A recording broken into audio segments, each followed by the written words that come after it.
parti vivre à Londres pour apprendre le dessin animé. J'ai travaillé dans un studio de dessin animé et j'ai vite monté un groupe punk. On était en 1977 à Londres et je vivais dans un quartier jamaïcain.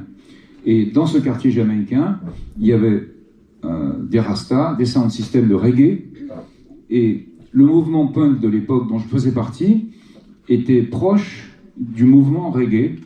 Bob Marley est venu s'installer en Angleterre en 1977.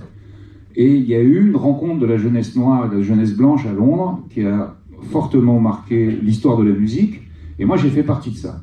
Et très jeune, parce que j'étais adolescent, le hasard a voulu que ma carrière de dessinateur prenne un virage inattendu. Je suis devenu journaliste pour la presse rock. Les plus jeunes d'entre vous se rappelleront peut-être d'un mensuel qui s'appelait Best. Et je suis devenu correspondant à Londres de Best et j'ai eu beaucoup de succès. C'est-à-dire qu'à l'époque, il y a beaucoup de choses qui se passaient à Londres et j'étais aux premières loges avec des gens que j'ai connus. J'ai souvent même joué avec des gens comme les Sex Pistols, le Clash, les Buzzcocks, les Damned, des musiciens jamaïcains que j'ai commencé à rencontrer. J'ai fréquenté des soirées reggae, des sound systems qui étaient absolument incroyables. Ils étaient en train d'inventer le dub et j'ai connu beaucoup de gens extrêmement connus. Et je suis devenu une petite vedette des critiques de rock. Mon principal concurrent à l'époque, c'était Philippe Manœuvre, qui écrivait pour Rock et Folk, et que j'ai très bien connu à cette époque-là. Voilà. Donc moi, je me suis retrouvé comme ça. Et petit à petit, j'ai commencé à écrire non seulement sur le rock, donc sur le rock de l'époque en Angleterre, mais aussi sur les musiciens jamaïcains, qui faisaient partie de la sphère rock, plus ou moins. En tout cas, moi, c'est ce que je disais. Et j'ai donc été un des premiers à faire connaître la musique jamaïcaine, le reggae, aux Français, à travers le magazine Best. Par la suite, j'ai écrit un peu pour Rock et Folk, pour les Inrecuptibles, tout ça, je les aime pas trop. Mais à l'époque, c'était vraiment une aventure incroyable, parce que j'étais un gamin, et je me retrouvais le lundi avec Mick Jagger, le mardi avec Paul McCartney, le jour d'après avec le Clash, Bob Marley, Peter Tosh, j'ai connu tous ces gens. Et de fil en aiguille, je suis devenu un spécialiste de la musique jamaïcaine, du reggae. Je suis parti en Jamaïque. Comme j'étais musicien, j'ai enregistré beaucoup en Jamaïque. J'ai produit des disques de reggae. J'ai produit notamment des remixages de toute la période reggae de Serge Gainsbourg. J'ai travaillé sur des rééditions de Bob Marley. J'ai mixé un album de Bob Marley. C'était vraiment la gloire de faire ça. J'ai fait beaucoup de choses dans le domaine de la production de musique, mais je suis aussi chanteur. Je vais sortir mon 11e album de chansons françaises, souvent enregistrées dans des pays africains et en Jamaïque, aux États-Unis et ailleurs. Voilà. Donc vous voyez un peu le portrait du gars, c'est pas très courant. Et à force de m'intéresser au reggae, à devenir un spécialiste de ça, j'ai publié plusieurs livres sur l'histoire de la musique jamaïcaine, j'ai fait un film là-dessus, etc. Et j'en suis arrivé à m'intéresser plus largement à la culture créole et aux Caraïbes dans leur ensemble. Je suis musicien de blues, entre autres, et le blues, la culture qu'il y a derrière les musiques caribéennes, et la culture qu'il y a derrière les musiques du sud des États-Unis, c'est-à-dire le blues, le jazz, le gospel et d'autres formes de musique noire, ont beaucoup de choses en commun dans les Caraïbes et dans le sud des États-Unis. Voilà. Donc là maintenant, on va entrer dans le vif du sujet, on va arriver aux origines de tout ça. Moi j'aime bien raconter ces origines-là. Je suis aujourd'hui directeur artistique chez Frémo et Associés. Frémo et Associés, c'est un acteur majeur de la culture en France. Il publie des centaines de coffrets sur toute l'histoire du blues, du jazz, et moi je m'occupe de la collection rock, donc de tout ce qui est vieux, tout ce qui est avant les Beatles, et des musiques des Caraïbes, et j'ai fait plein de coffrets sur les musiques des Caraïbes. Ça c'est quoi, Voodoo in America, donc j'ai fait des coffrets sur la culture afro-américaine, afro-caribéenne, et notamment sur les cultes animistes. Alors, qu'est-ce que c'est qu'un culte animiste? C'est ce qui existait avant en Afrique, mais aussi, si vous prenez par exemple Panoramix, les druides, c'était des cultes animistes, c'est-à-dire qu'il y avait le dieu du soleil, le dieu des pierres, le dieu des arbres, le dieu de l'eau, il y avait un dieu pour tout. Et ça, c'était comme ça sur toute la planète à peu près. Et ces cultes animistes en Afrique avaient une très grande importance, comme en Europe. Et quand les gens du Nord sont arrivés en Afrique noire, ils sont tombés sur des cultes animistes. Et comme ils voulaient pour les uns, islamiser l'Afrique et pour les autres, la christianiser. Ils se sont opposés aux religions animistes en disant que c'était diabolique. Forcément, c'était païen, c'était pas chrétien, c'était pas islam. Donc on ne va pas s'apesantir sur cette période-là qui est assez terrible, mais schématiquement, pour comprendre le vaudou et donc le blues qui contient une forte présence du vaudou qui n'est pas perçu par grand monde parce que vous n'êtes pas des initiés du vaudou. Moi je suis un schtroumpf, je suis initié. Au 7e siècle, après Jésus-Christ, les Arabes ont commencé à islamiser l'Afrique et l'Asie. Ils ont essayé en Europe, ils sont montés jusqu'à Poitiers, je crois, et il y a eu tout le Maghreb, et puis petit à petit, ils ont commencé à descendre. Et la condition pour ne pas être esclave des musulmans, c'était d'être musulman. Donc les gens avaient tendance à se convertir à l'islam pour ne pas être éligibles à l'esclavage. Et les réseaux arabes ont donc exporté des esclaves vers les pays jusqu'au Pakistan, jusqu'en Inde. Ils traversaient le Sahara à pied, il y avait des caravanes, enfin c'était un cauchemar esclavagiste qui a duré 9 siècles. Et les Européens ont commencé à se dire, on va faire pareil. Donc ils ont commencé à acheter des esclaves aux Arabes, sachant que les Arabes obtenaient les captifs en les achetant à des rois noirs qui organisaient les razzias. Par exemple, au Dahomey, aujourd'hui le Bénin, c'était le roi du Dahomey qui organisait les razzias vers le nord et qui allait choper les mecs, les tribus Bobo, les tribus Ashanti et différentes ethnies, qui ensuite ils vendaient aux Arabes. Puis les Arabes ont commencé à vendre ça aux Portugais, puis aux Espagnols. Et puis les Espagnols et les Portugais ont créé leur propre réseau. Ils se sont passés des Arabes et ils ont continué à faire ça. Et eux, ils ont organisé la traite négrière vers l'Atlantique. Et c'est comme ça que des animistes, donc pas des musulmans, puisque cela était exempté d'esclavage, et peut-être qu'il y a eu quelques catholiques au Congo, etc. Enfin, d'une manière générale, ce sont des animistes qui sont arrivés aux Caraïbes. Une histoire incroyable. Des cultures énormes, comme par exemple les Yoruba de l'actuel Nigeria et du Bénin, qui sont les créateurs de ce qu'on appelle le vaudou. Ils avaient vraiment une culture très très forte, très puissante. Il y avait l'Empire mandingue, il y avait des gens qui étaient... tout sauf des gens arriérés. Alors ils avaient une culture différente de celle de l'Europe, mais c'était quand même des cultures très fortes, très puissantes. Et il y a eu des empires comme ça, l'Empire d'Égypte, l'Empire du Zimbabwe, etc., qui étaient vraiment quand même des choses importantes. Et donc ces gens-là sont arrivés aux Caraïbes. Alors moi je connais très bien la Jamaïque, où j'ai vécu, et en Jamaïque il y avait une pratique où les captifs, avant d'être vendus comme esclaves, étaient amenés en Jamaïque, où on les testait, et on voyait quels étaient les plus dociles, on cassait leur caractère, et quand les gens devenaient dociles à coups de violence, etc., on les exportait vers le continent américain. C'est la raison pour laquelle la Jamaïque est un pays où les gens sont très fiers, ils sont tous descendants de rois, d'emmerdeurs qui n'acceptaient pas l'esclavage. Et ça, c'est très fort en Jamaïque. C'est un très très fort. C'est pas un hasard si Bob Marley vient de Jamaïque et s'il y a cette puissance culturelle qui vient de la Jamaïque. Mais il y en a aussi qui sont arrivés à Haïti avec les Français, à Saint-Domingue, donc qui est l'île de Haïti où il y a aujourd'hui 2 pays, Haïti et Saint-Domingue. Il y a Cuba. Alors à Cuba, il y a une particularité, c'est que c'était des catholiques espagnols et que les catholiques acceptaient que les esclaves pratiquent leur culte. Alors que en Jamaïque, c'était strictement interdit. Le premier qui jouait du tambour, qui commençait à parler béninois, enfin les différentes langues des ethnies Akan, dont les Ashanti, c'était strictement interdit. C'était puni de beaucoup de problèmes à l'époque, ça rigolait pas du tout. Et on essayait de pousser les gens, les esclaves, à apprendre les cultures européennes, à rester à leur place, tout en apprenant par exemple les musiques européennes, par exemple en apprenant les langues européennes, et la cuisine, et les fringues, tout était...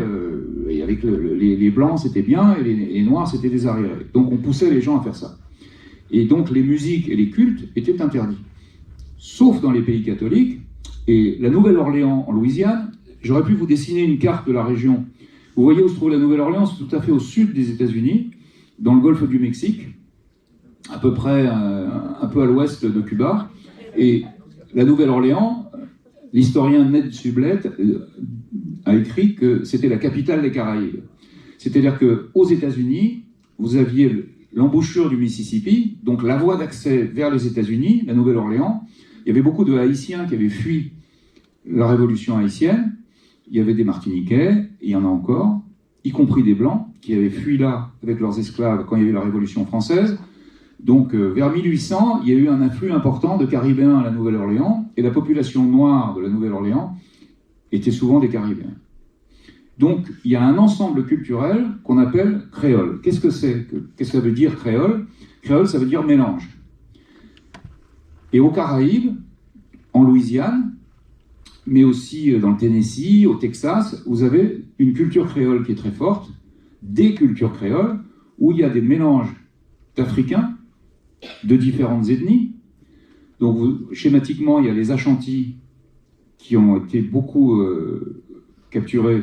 Il y a aussi des Wolofs au Sénégal, il y a des Sérères, il y a des Ashantis et des Akan différents, il y a des Fans qui sont venus du Gabon, etc. Et puis plein de Bantous différents qui sont eux venus du Congo. Donc le Congo c'est là, le Sénégal c'est là, et toute la côte, ce qu'on appelait la côte des esclaves, la côte d'or, c'était Bénin, Togo, Nigeria. Bon. Donc ces captifs-là se sont retrouvés aux Caraïbes. Souvent après ils sont allés vers les États-Unis, et les musiques qu'ils jouaient, puisqu'on va parler de musique quand même, étaient pour l'essentiel interdites. Alors il y a des études qui ont été faites pour comprendre les liens entre les musiques africaines et le blues.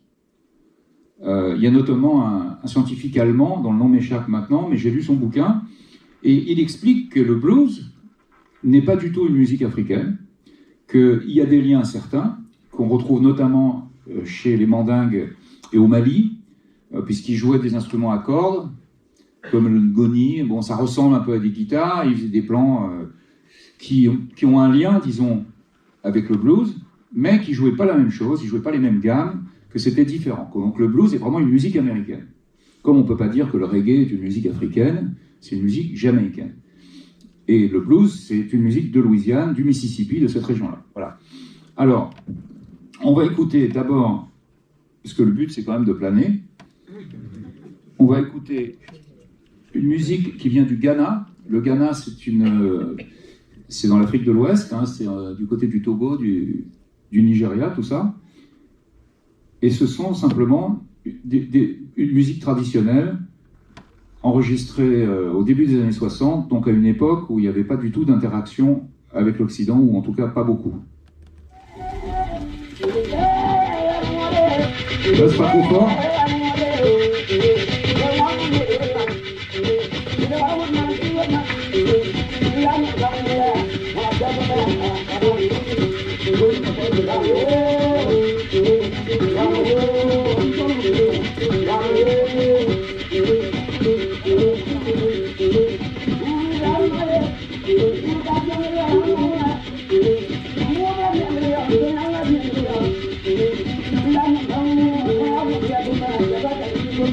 Ok, ça c'est la tribu des Frafra au Ghana, et ça donne une idée de la myriade de musiques qu'il pouvait y avoir à cette époque-là en Afrique. Et tout ça est arrivé parfois secrètement. On n'a retrouvé qu'un seul tambour africain dans tous les États-Unis. Donc vraiment, il y avait un blocage culturel. Mais il y a quand même des berceuses qui sont passées, les mamans chantaient à leur bébé, donc il y a eu quand même des trucs qui sont passés. Et puis, il y a eu des marrons, c'est-à-dire des esclaves qui se sont évadés et qui ont pu faire perdurer des traditions qu'ils ont conservées, notamment en Jamaïque, mais aussi, il y en a eu un petit peu aux États-Unis, et il y en a eu pas mal à Cuba. Il y a eu comme ça il y avait 5% de blancs, 95% de noirs, donc forcément, ils arrivaient à faire passer des trucs. Mais bon, tout ça était dans un contexte de violence important, et on ne retrouve pas beaucoup à l'époque en tout cas, personne n'osait jouer de tambour et de faire comme ça. Pour vous donner une idée, à Cuba, les tambours ont été interdits jusqu'à la fin des années 30, 1930. C'était mal de jouer du tambour. Il n'y avait que les Blancs qui avaient le droit d'imiter les tambours noirs pour des pièces de théâtre où ils représentaient les Noirs. Alors là, on pouvait faire des tambours parce que c'était pour mettre en scène une pièce de théâtre cubaine. Mais l'utilisation de tambours n'a été possible parce qu'il y avait un président cubain qui adorait les tambours. Il a dit, allez, on autorise ça. Donc il y a eu un clash culturel très important. Et le vaudou, qui est donc originaire du Bénin actuel, était strictement interdit. À Cuba, en revanche, comme je vous l'ai dit, les catholiques, chrétiens, espagnols, autorisaient, et c'était déjà le cas en Espagne, où les premiers esclaves arrivaient en Espagne vers le 15e ou 16e siècle, avaient des lieux qu'on appelait les cabildos, qui étaient des espèces de centres culturels où ils avaient le droit de jouer des tambours, de rentrer en transe. Alors, qu'est-ce que c'est que cette histoire de transe? Vous voyez que la musique des fra-fra là qu'on écoute est répétitive. Bon, ça marche pas. Bon, on va parler créole, pendant que spécialiste des envoûtes. Et je vais vous raconter ce que c'est un peu que le vaudou, pour qu'on ait une idée. Alors, vous connaissez les religions islam, chrétiennes, tout ça. C'est des choses qui sont assez répandues. Donc, on ne va pas parler de ça.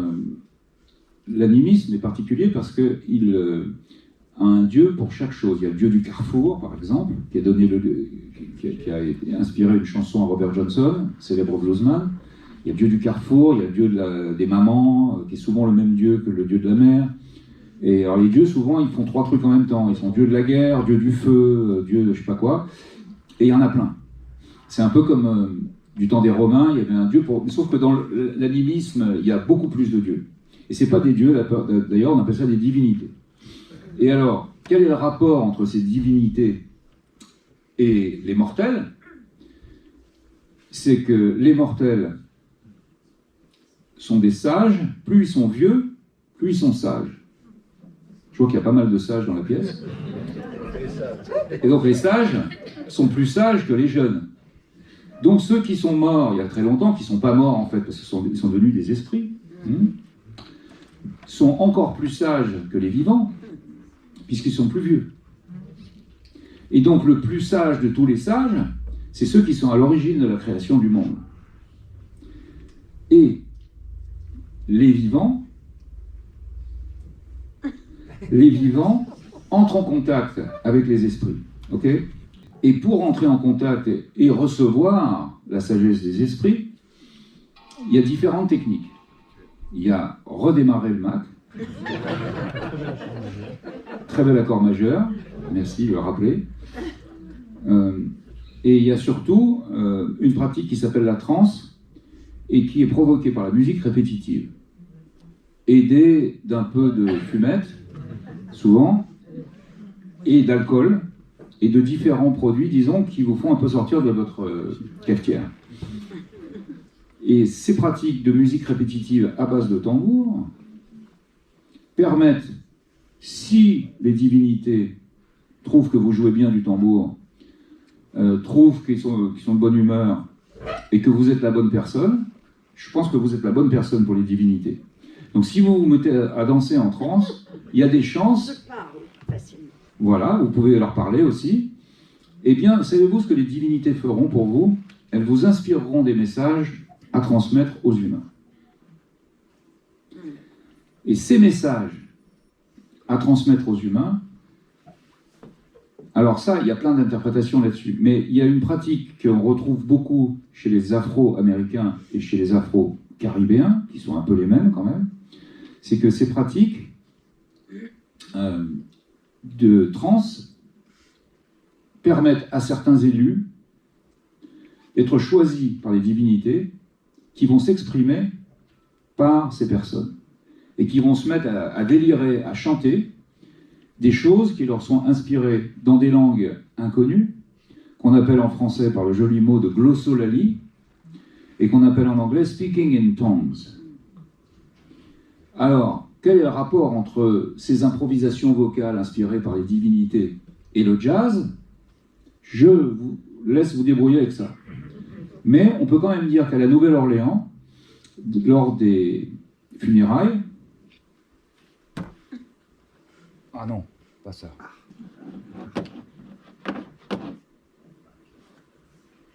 Normalement, là, ça devrait marcher. J'ai dit bien normalement. lors des funérailles, on part aux funérailles en pleurant, en suivant le corbillard. Et quand la personne est enterrée, on fait la fête. Et on se met à chanter avec des tambours, la fanfare, et ça part en transe pas mal. Ça marche pas là encore? Qu'est-ce que c'est que ça? Voilà. Ouf. Et donc ces transes provoquent, lors de ces funérailles, des moments de joie, où on entre en contact avec quoi? Avec l'esprit du défunt. Et c'est joyeux parce qu'on rentre en contact avec l'esprit du défunt, qui donc n'est pas perdu complètement corps et bien, puisqu'on a accès quand même à son esprit, qui nous inspire des improvisations. Et on peut dire que le jazz, en tout cas c'est mon avis, et j'étudie ça depuis un certain temps, le jazz, les improvisations, il faut prendre iTunes, eh bien ça ressemble beaucoup à une pratique animiste, bien qu'à la Nouvelle-Orléans, tout le monde soit chrétien. Et alors, pour les chrétiens, il est strictement interdit d'être animiste, c'est païen, c'est barbare, sauf que dans toutes les Caraïbes et le sud des États-Unis, les gens ont tendance à croire à la fois au bon Dieu et aux pratiques animistes, qui sont antagonistes, mais qui cohabitent en fait. Dans les pays comme par exemple Cuba, où les musiques chrétiennes sont présentes, la santeria, la pratique des saints, santeria c'est les saints, S-A-I-N-T-S, on chante les saints chrétiens, mais en fait on parle de vaudou. Et il y a une espèce de façade chrétienne comme ça, par exemple Santa Barbara, c'est-à-dire en français Sainte Barbe, déesse du feu. La Sainte Barbe, c'est là où on rangeait la poudre dans les bateaux. Elle est, en fait, c'est une autre déesse, et je crois que c'est Elekba, mais je peux me tromper. Non, c'est pas Elekba. Bon, j'ai oublié le nom, le nom vaudou, le nom de Santeria de Santa Barbara. Et donc, on parle des pratiques des divinités de la Santeria en utilisant des noms chrétiens. Et alors là, il y a tout et le contraire est possible. Vous avez différents noms pour différentes divinités, selon les ethnies d'origine, selon les ethnies, selon les espèces de sectes à Cuba. Tout ça est très très varié. Anything goes. On trouve vraiment de tout. Bon. Alors, maintenant on va parler un peu des musiques. On va parler une minute des Caraïbes, si vous voulez bien. J'ai publié beaucoup de livres, enfin plusieurs livres sur l'histoire des musiques des Caraïbes, à des époques, c'est-à-dire avant que tout se mélange dans les années 60 et que tout le monde se mette à faire du reggae, de la disco et du rock, etc. Ce qui est le cas partout. On a des musiques des Caraïbes qui ont été extrêmement influentes. Là, je vais publier un livre bientôt qui est soutenu par une quinzaine de coffrets Frémo, puisque chaque chapitre du livre correspond à un coffret, ce qui fait que vous pouvez écouter ce que je raconte. Je veux montrer que les musiques des Caraïbes ont été extrêmement influentes aux États-Unis et qu'en fait, les musiques américaines qui ont envahi le monde, on connaît tous les musiques américaines, en fait, elles ont leurs racines bien souvent aux Caraïbes. Mais les Américains ne vous disent pas ça, ils vous disent que tout a été inventé aux États-Unis. Nationalisme américain, ignorance, comme on veut, mais il y a tout ce qui vient des Caraïbes a été un peu occulté. Alors pendant longtemps, c'était aussi tout ce qui venait des Noirs, et puis ils ont commencé à intégrer ça en disant quand même le blues, bon, alors il y avait des Blancs qui jouaient le blues très tôt. Il y a le Hillbilly Blues, il y a un magnifique coffret Hillbilly Blues chez Frémo qui est sorti par exemple, c'est pas moi qui l'ai fait, et le blues était une musique américaine. Enfin quand même, on voit bien qu'il y avait une importance de cette culture créole, de cette culture afro-américaine. Et donc, aux Caraïbes, tout s'est mélangé, et les Afro-Caribéens, eux, quand ils ont commencé à entendre les musiques américaines, c'est-à-dire le jazz au XXe siècle, quand ils avaient enfin le droit de faire tout ça, ils se sont mis eux aussi à faire du jazz. Alors je vous raconte l'histoire par exemple du jazz de Cuba. Quand Dizzy Gillespie, grand trompettiste qui jouait avec Charlie Parker et qui a formé un orchestre cubain en 1949, quand il a entendu les Cubains, eux ils cherchaient les boppers, le jazz moderne. Les mecs se disaient mais quand même on est africain, quoi, on est noir, donc on ne connaît rien de l'Afrique puisque ça avait été interdit aux États-Unis. Il n'y avait pas d'éléments africains. Donc il en fallait qu'ils réinventent l'Afrique, qu'ils s'intéressent à l'Afrique. Et tous les bouquins qu'il y avait sur l'Afrique étaient des trucs souvent racistes. Je rappelle que c'était la ségrégation raciale, que les Noirs n'ont obtenu le droit de vote qu'en 1966 aux États-Unis, que la plupart ne se sont pas inscrits, ils font comme vous, ils ne s'inscrivent pas à la liste électorale, donc ils ont mis des années avant de se mettre à voter. Donc il y a eu une ségrégation culturelle très importante. Et l'influence du jazz à New York, de la musique cubaine, parce qu'il y a plein de Cubains qui arrivaient à New York, ils se sont dit, bah quand même, Cuba c'est vachement bien, il y a des tambours, ils sont noirs, et ils font un truc qui est plus proche de l'Afrique que ce que nous on connaît à New York.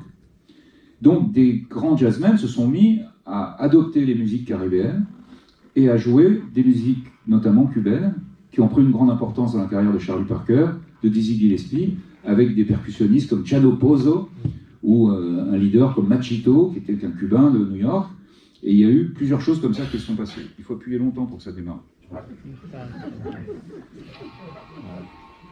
Joli accord majeur.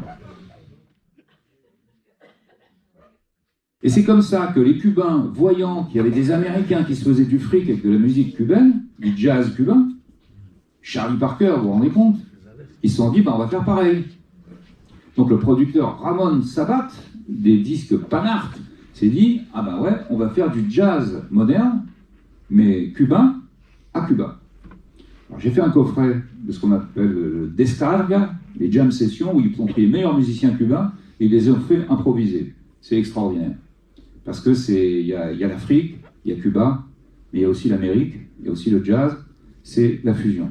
Et très souvent, cette fusion de plusieurs cultures, créoles donc, produit un truc qui est plus fort que ce qu'il y avait avant. Parce qu'il y a 1, 2, 3, 4, 5 cultures qui se mélangent, et donc c'est 4, 5 fois plus fort. Perry Hensel, le réalisateur du film The Harder They Come avec Jimmy Cliff, que j'ai bien connu, a essayé de me résumer ça. Il m'a dit, si tu prends un fil électrique qui va de l'Afrique à l'Amérique, quand il passe sur la Jamaïque, il chauffe au rouge. Voilà comment il m'a dit les choses. Et je pense que le blues, qui a été adopté dans les années 50 par les Jamaïcains, qui se sont dit, ah bah ouais, ça c'est bon pour danser, ils passaient des disques dans leurs soirées et tout, ils se sont dit, bah on va faire de la musique américaine. Mais ils ont fait ça avec quand même un truc jamaïcain qui est différent. Et ça a donné un coffret de rhythm and blues jamaïcain, que j'ai sorti chez Frémo aussi, et qui montre qu'il y a une interaction incroyable entre le blues américain et la Jamaïque, mais aussi entre Cuba. Le jazz cubain est venu de New York, mais ils ont mis une leçon, parce qu'ils étaient très très bons, hein. Ils ont montré aux Américains quand même, le jazz cubain c'était mieux à Cuba. Et ces interactions-là sont absolument passionnantes, et donc j'ai écrit un bouquin là-dessus qui va s'appeler Caraïbes États-Unis, qui sortira en octobre, et je viens juste de le boucler, et qui montre que les Caraïbes ne peuvent pas être exclus de l'histoire de la musique américaine. Alors je vais vous citer d'autres exemples de ça, puisqu'on en parle, faute de pouvoir l'écouter. Ça devrait être bon. Ça devrait. Je dis bien ça devrait. Il faut juste essayer d'appuyer en fait. Sur play. Ah, vous voulez pas appuyer? Vous avez peur que ça Non, je explose? veux pas prendre le risque moi. Oula.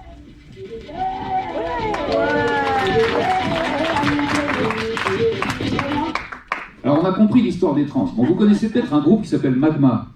Vous avez connu Magma? Alors le chanteur de Magma, Klaus Blaskies, est un super ami à moi, et il m'a fait la faveur d'enregistrer un disque avec moi. Et on va écouter Klaus Blaskies parler l'introduction de ce morceau qui s'appelle Doc Reggae. Alors Doc Reggae c'est mon surnom en Jamaïque, il m'appelle Doc Reggae parce que je connais mieux le reggae qu'eux. Je suis historien du reggae, alors, yeah man, Doc Reggae that. Et on a fait Doc Reggae fait du vaudou. Donc je me mets en scène en tant que grand prêtre du vaudou, d'accord? Mais c'est pour déconner, hein. Quoique, il y a des jours, je me demande. Et donc, Klaus Blaskies va parler, au début, c'est lui qui parle, et il a une particularité, c'est qu'il est capable de chanter extrêmement grave. Il faisait ça dans Magma, déjà. Et je lui ai demandé de dire mon texte, et ensuite, Doc Reggae fait du vaudou, et vous allez voir qu'on va arriver dans une histoire, je vous résume un petit peu, parce qu'on ne va pas tout écouter, où les esprits font le bœuf ensemble.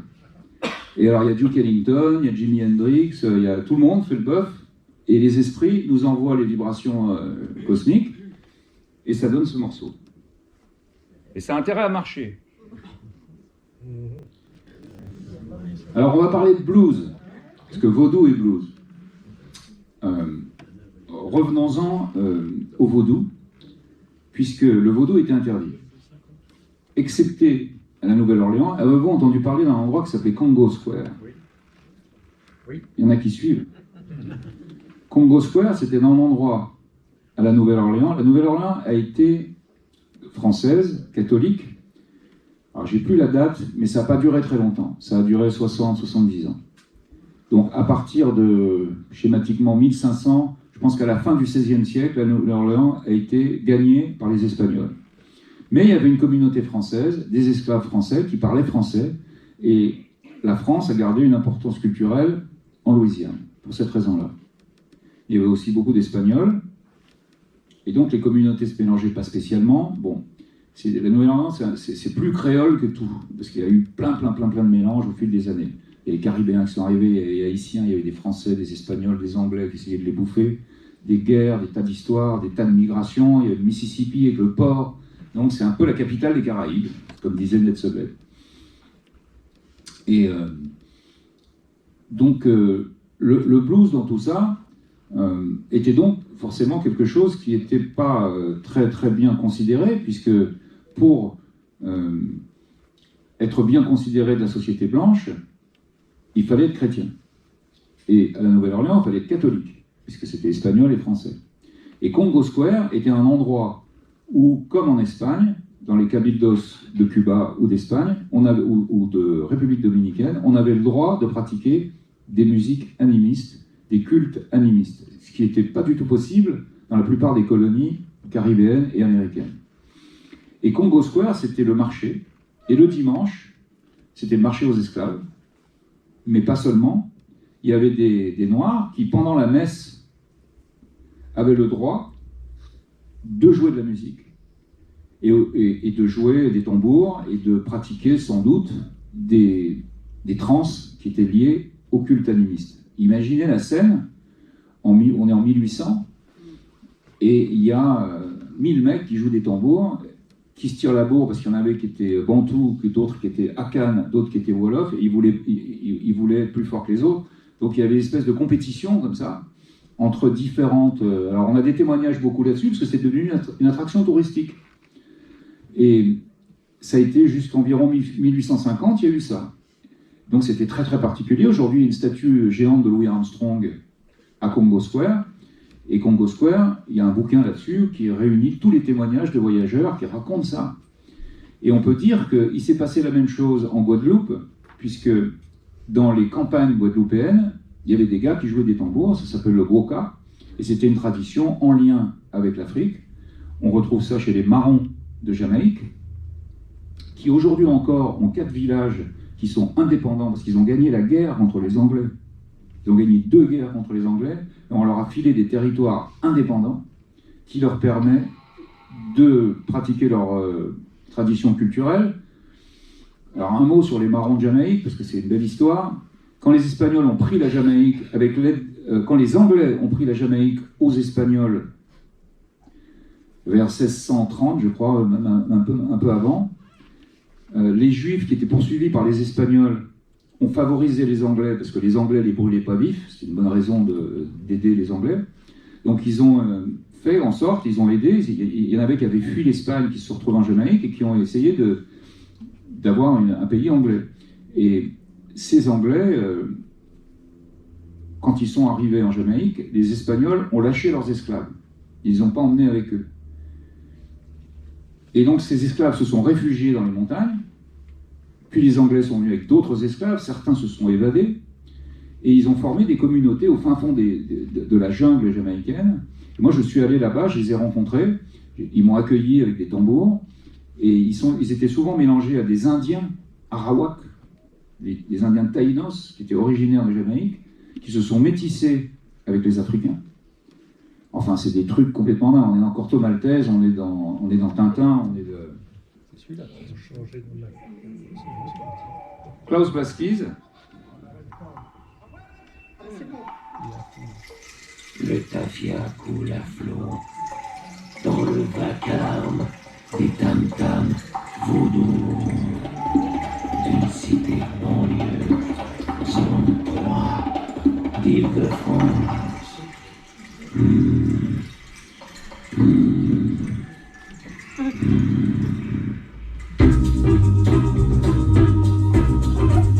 Une beauté chabine danse nue devant les flammes. Possédée par les esprits, elle entre en transe.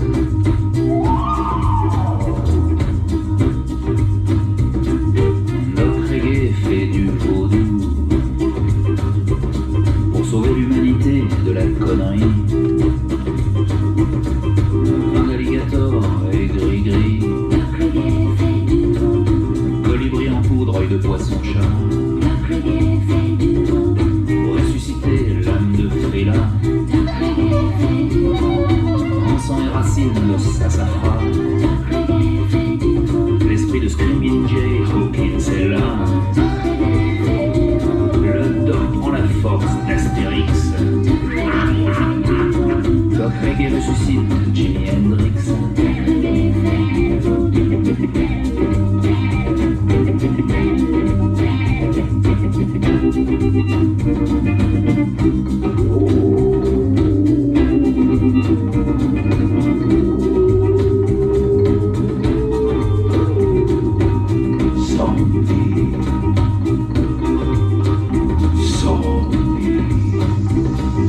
Notre reggae fait du vaudou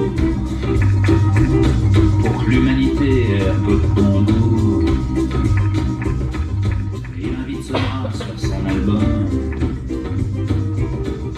et il abolit les chewing-gums. Cléopâtre fait la bise. Alors ça, c'est un rythme qu'on entend sur la côte ouest de l'Afrique.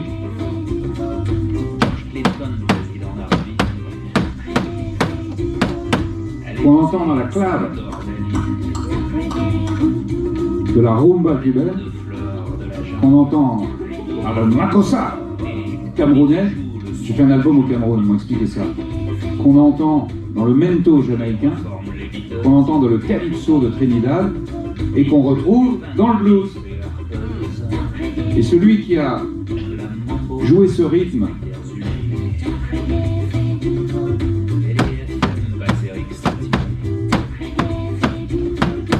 les Rolling Stones ont fait leur premier succès sur ce rythme-là, parce qu'ils jouaient du blues au début. Coluche est président des États-Unis. Hey, man. Eh bien, ce rythme-là, en fait, il le joue à la guitare, et il fait partie maintenant intégrante de la culture blues.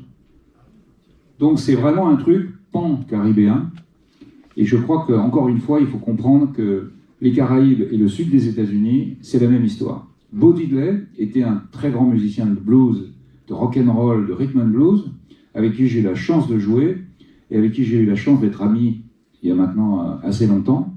Et il m'avait expliqué, lui, que sa relation à la religion était lui s'est tapé le gospel, parce que tout le monde chantait le gospel.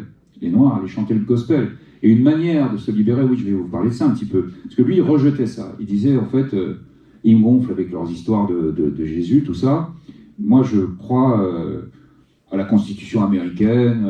Bon, alors il ne crachait pas sur le gospel, parce que c'était sa culture, c'était sa famille, ça faisait partie de lui. Mais enfin, bon, lui, ce qui l'intéressait, c'était de dire du rock'n'roll, et il trouvait que le rock'n'roll, ça allait sauver le monde. Bon, c'était la vision de Bo Diddley, que je partage pas mal.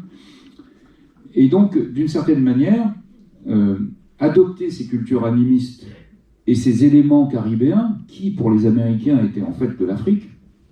Alors, c'était passé par la case Caraïbe, mais c'était quand même pour eux de l'Afrique. Et ils s'identifiaient à ça. Au début, ils se sont dit, ben ouais, en fait, on est africain, donc on est musulmans. Ils n'avaient pas bien compris qu'en fait, les musulmans, ça venait plutôt d'Arabie. Et comme ils avaient conquis tout le nord de l'Afrique, ils se sont dit, alors il y a plein de jazzmen célèbres qui ont pris des noms musulmans, par exemple. Puis après, ça s'est un petit peu élargi. Et il y a des gens qui se sont dit, on va faire des musiques vaudou. Et le plus célèbre d'entre eux, bon, Et ben, il y a Jimi Hendrix qui a fait Voodoo Child, je suis l'enfant du vaudou. Et pour lui, c'était de dire, je ne suis pas l'enfant de Jésus. C'était je suis l'enfant du vaudou, les mecs, attention. Donc il y a un très fort élément de rébellion, de revendication identitaire, au bon sens du terme, venant des Noirs déracinés, à qui on avait enlevé leur propre culture au pluriel, qui se sont dit, ben, avec ce truc-là, quand même, on revient aux esprits de nos ancêtres. Alors il y a un endroit qui est particulier en dehors de la Nouvelle-Orléans, en Louisiane, qui nous rapproche de ça, c'est Memphis, dans le Tennessee, où il y a beaucoup de Noirs, et où il y a une très forte tradition vaudou, qu'on n'appelle pas aux États-Unis vaudou, mais qu'on appelle hoodoo. Le hoodoo. Donc il y a des chansons, alors j'ai fait donc ce coffret qui récupère des chansons hoodoo, qui montrent que c'est très présent. Et vous avez Billie Holiday qui chante le hoodoo.